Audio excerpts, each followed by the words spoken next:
Olá pessoal, boa tarde, bom dia ou boa noite, conforme a hora que estejam assistindo esse vídeo. Eu sou o professor Vieira e este é o canal Antônio Vieira, cujo propósito é colaborar com a educação e com a formação profissional de alunos das áreas de engenharia em geral, em particular engenharia civil, cartográfica e de agrimensura e de hidrógrafos. Isso em nível superior e no nível médio com topógrafos, agrimensores, hidrógrafos de nível médio e os alunos também que estão cursando o curso básico e esses cursos profissionalizantes. Na aula passada, nós falamos de integração, na aula 1, e vimos que integrar é somar partes para obter um todo. Naquela aula, nós fizemos o foco em comprimentos, achar comprimentos de linha e achar áreas de parábolas, área de triângulos, área de figuras planas. Nesta aula 2, vamos continuar essa aplicação de integral, mas para achar a área de uma esfera e o volume de uma esfera. É um assunto interessante que vocês podem resgatar aquelas habilidades que já se esqueceram, aqueles que já estudaram há muito tempo, e os que ainda não estudaram ou estão estudando, eu procuro organizar a aula de maneira mais didática possível. Então vamos à aula. A área de uma esfera, eu quero conceituar aqui, é uma soma de áreas de zonas esféricas. E o que vem a ser uma zona esférica? Essa zona esférica, ela pode ser na direção norte-sul de uma esfera, né? Na direção ao longo do eixo polar, comparando assim com a Terra, ou pode ser numa direção leste-oeste, como eu representei aí, essas zonas prateadas envolvendo a esfera, e nós vamos então achar essa área da esfera em função da área dessas zonas esféricas na direção leste-oeste. Agora, como é que nós vamos determinar as áreas dessas zonas esféricas? Nós vamos pedir ajuda a um grande matemático grego chamado Papo de Alexandria. Ele morreu no ano de 350 d.C., foi contemporâneo de Eratóstenes, que foi um grande geodesista. Então é uma homenagem que fazemos aqui àqueles gregos, gregos da antiguidade, do período clássico da Grécia Antiga. E eu vou usar, para determinar essas áreas dessas zonas esféricas, esse teorema de Pappus. O que diz o teorema de Pappus? Ele diz que a área de uma superfície de revolução é igual ao produto do comprimento da curva geratriz pelo comprimento do caminho percorrido pelo centroide dessa curva, ao longo do ângulo que gera essa superfície. Fica um pouco confuso, mas se vocês imaginarem, eu vou dar uns exemplos para vocês imaginarem. Imaginem, por exemplo, um paralelogramo em pé. Imagina um paralelogramo em pé.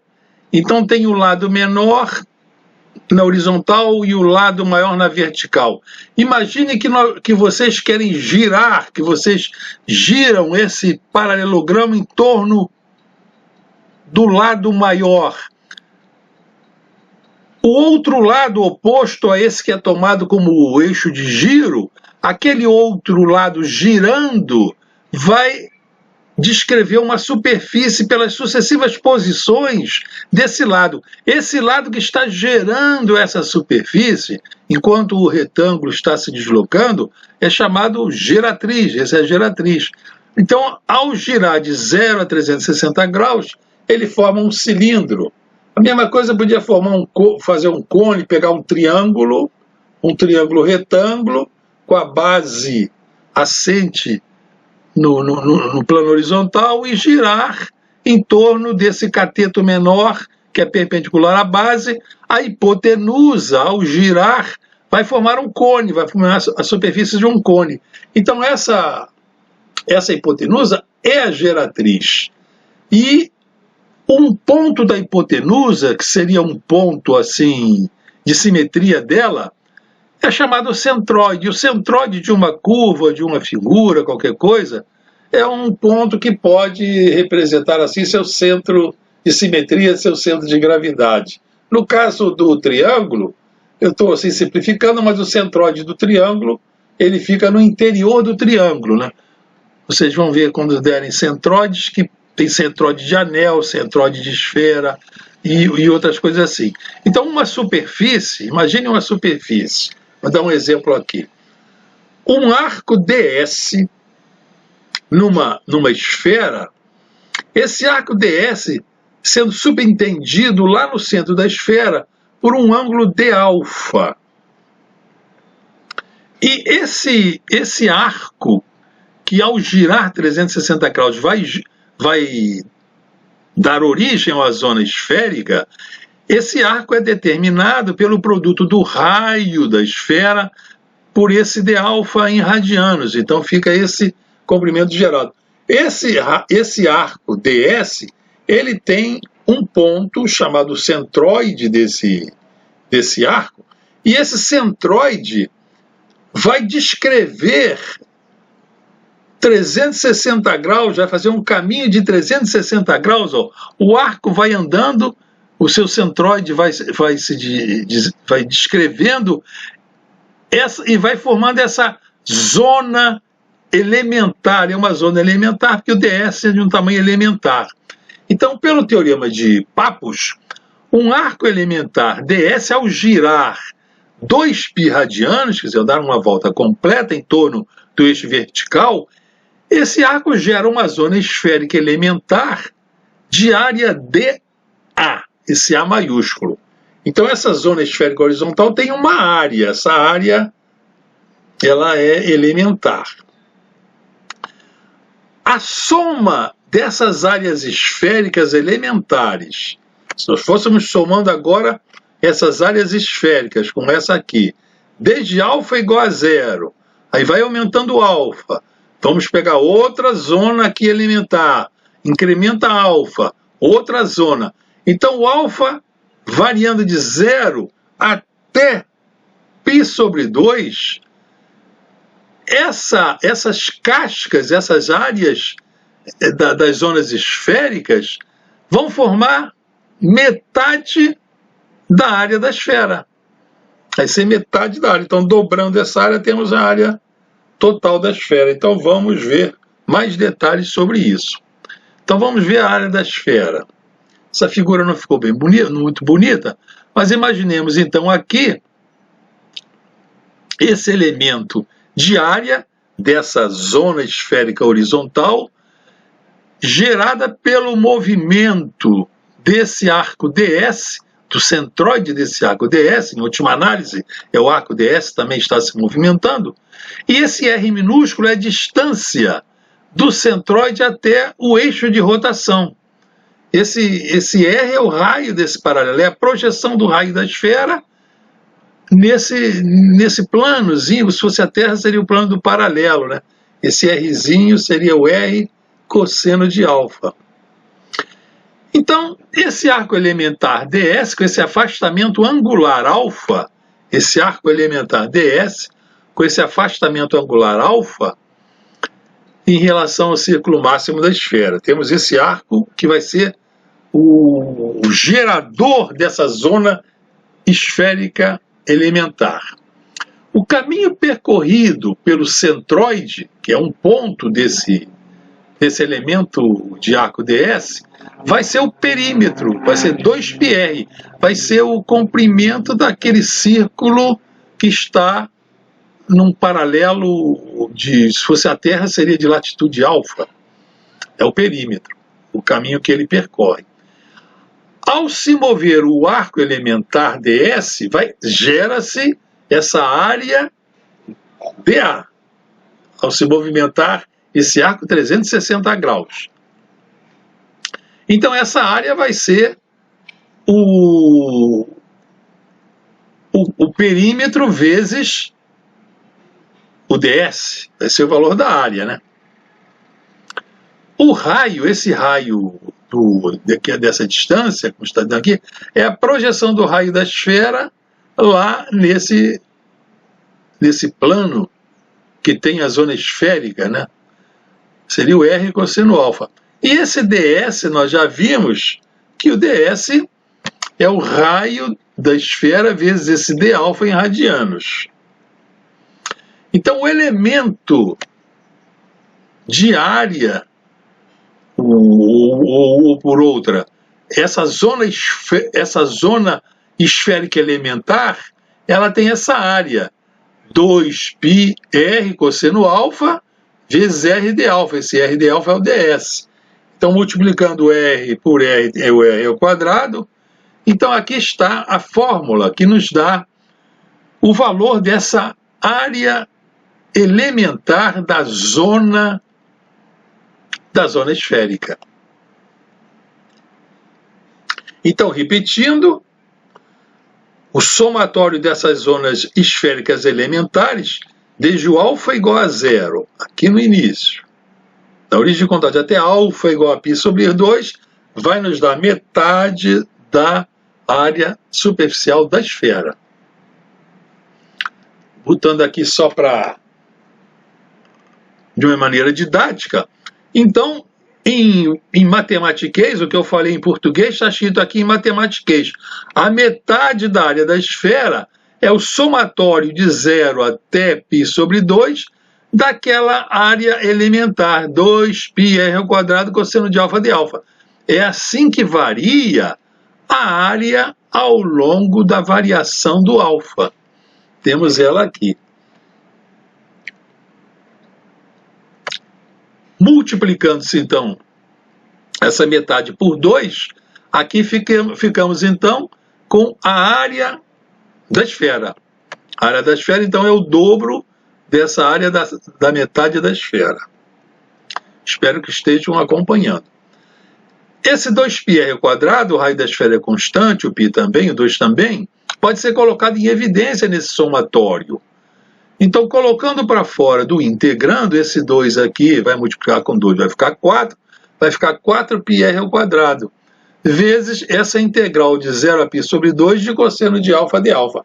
Então, é só resolver essa integral e já vamos ter o valor da área. Essa integral, então, vai ser uma integral definida entre os limites 0 a π sobre 2. A integral do cosseno é o seno, que derivando-se o seno, temos o cosseno, são inversas. Então está aqui a integral definida feita e os limites colocados aqui, o limite inferior e o limite superior. É só então, para obter o valor da área, substituir o valor de alfa com π sobre 2 e subtrair o seno ao colocar o zero no valor de alfa. Então vai ficar o limite superior, seno de π sobre 2, menos o limite inferior, que é o seno de alfa. O seno de π sobre 2 vale 1 e o seno de 0 vale 0. Então, a área vai ser 4πr ao quadrado, o seno de π sobre 2, ou de 90 graus, que é 1 menos 0. Então, temos aqui o valor da área. A área da esfera, então, é 4πr ao quadrado, e nós vimos que ela foi obtida somando-se infinitas zonas esféricas elementares, desde o equador até o polo, até π sobre 2, e dobrando-se aquela área. É uma demonstração muito bonita para recordar esse conceito de integral e ver como a fórmula da área surge. Um exemplozinho aqui. A área da superfície da Terra, tomando-se um raio da Terra, um raio médio de 6.400 km. É só substituir o valor do raio da Terra aqui. Em R2 vamos ter a área da superfície terrestre.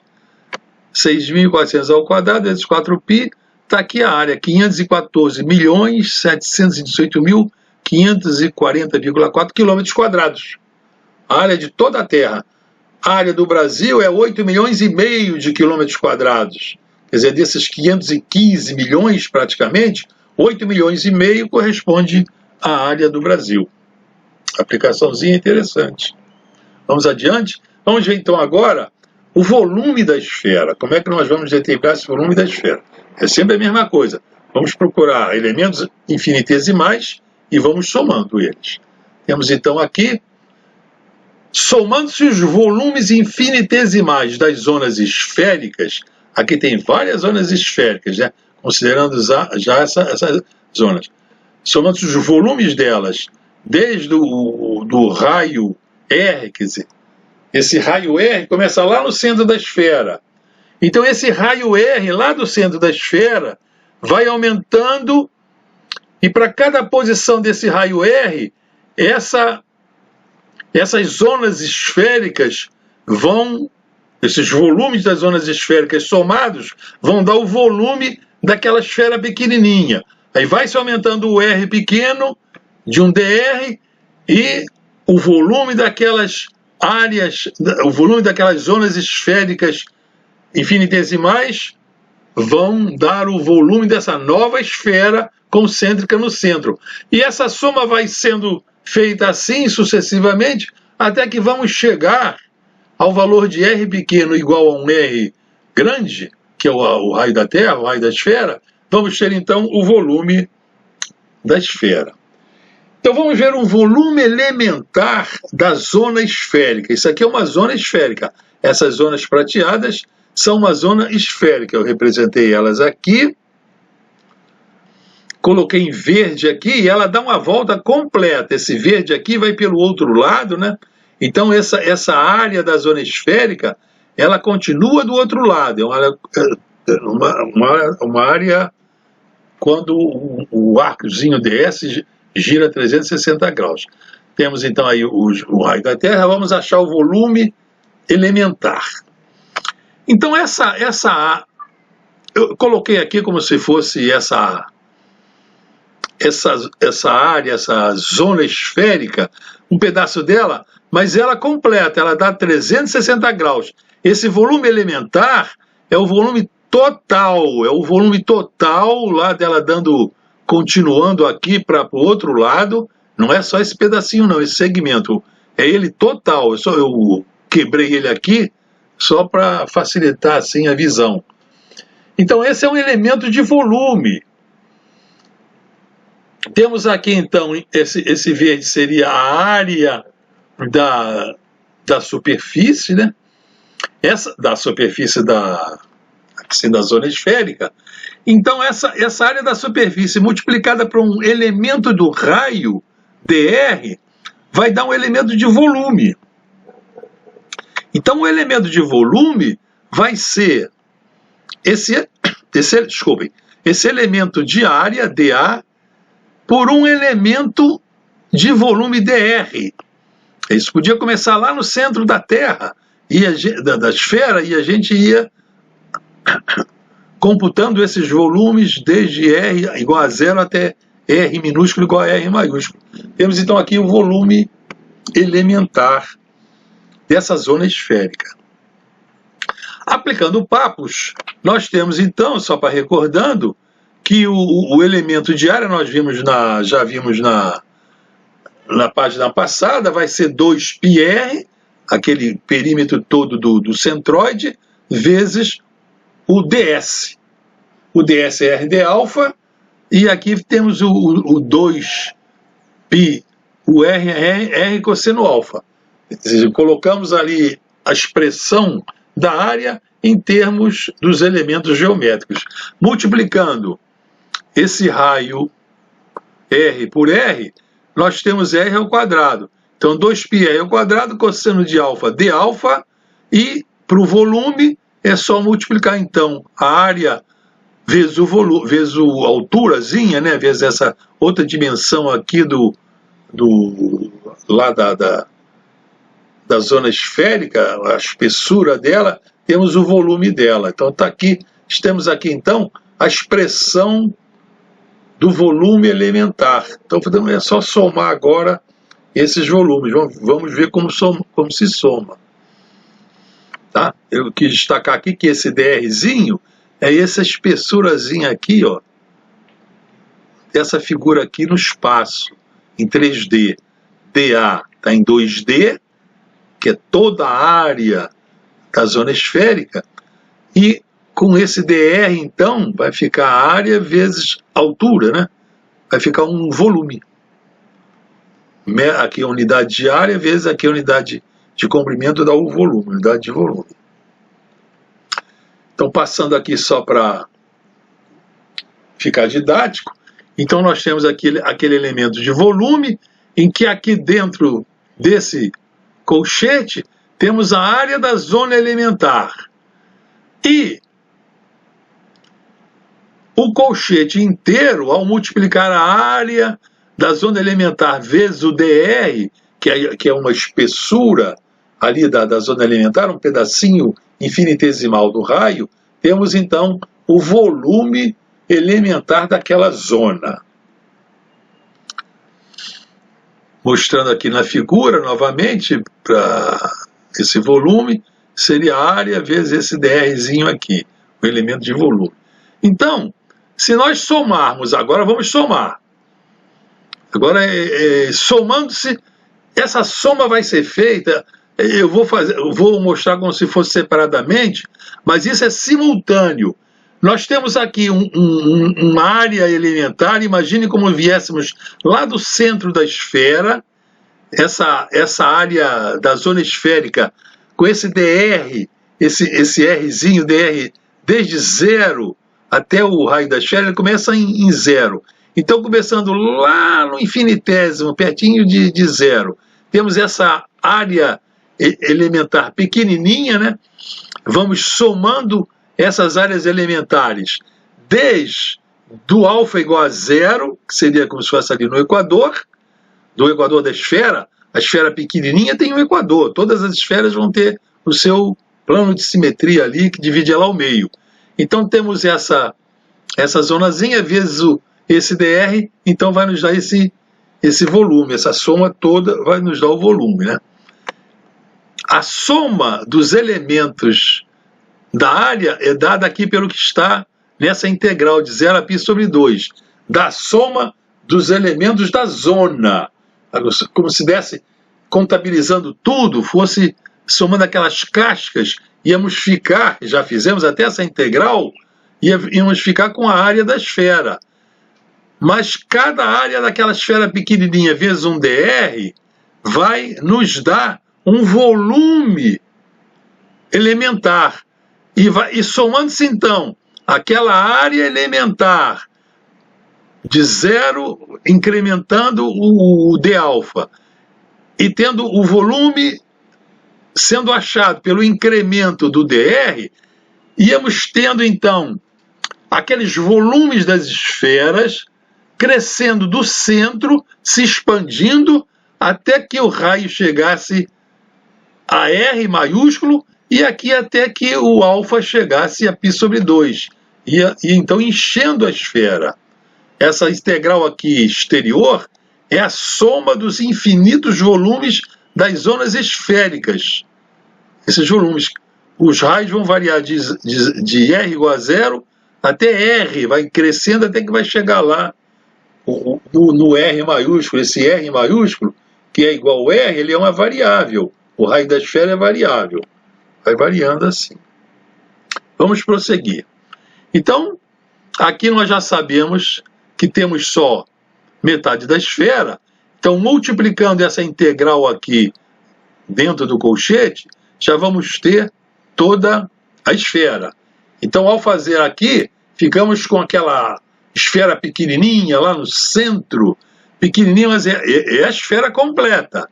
E depois o raio variando de 0 até R, variando de 0 até R, vai nos dar o volume. Aqui vai nos dar o acréscimo das áreas da esfera, e o volume, então, vai ser essa variação de 0 a R de 4πr2dr. Aqui é a área da esfera, 4πr2. Mas esse raio aqui, da esfera pequenininha, aqui são aquelas esferas pequenininhas.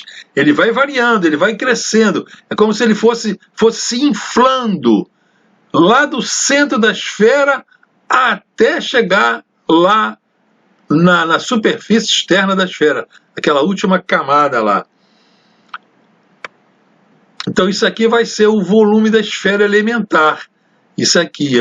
Então a soma de todos os volumes dessa esfera elementar, que seria aquela esferazinha que está lá no centro da esfera, incrementando o raio da esfera um pouquinho, vai dar o volume daquela esfera pequenininha. Aí vai somando com mais outro incremento ao raio da esfera. Vamos tendo assim os volumes, vão sendo somados até que vai chegar no volume total da esfera. Essa integral, então, é a soma dos volumes elementares. Voltando aqui para a didática. Então nós temos aqui, esse raio aqui, como eu falei a vocês, daquela esfera pequenininha que está lá no centro, ele é variável, ele está variando de 0 até lá no raio da esfera, é variável. Então, constante aqui é o 4π. Esse 4π, então, pode ser colocado em evidência, tirado aqui do integrando. Então, fica essa integral para ser resolvida. Essa integral para ser resolvida, então, a integral de r ao quadrado, o r é variável. Vai ficar como se fosse aquele u elevado a n, vai ficar u elevado a n mais 1 dividido por n mais 1. Então aqui é variável, vai ficar ele elevado a 2 mais 1, 3, divididos por 3.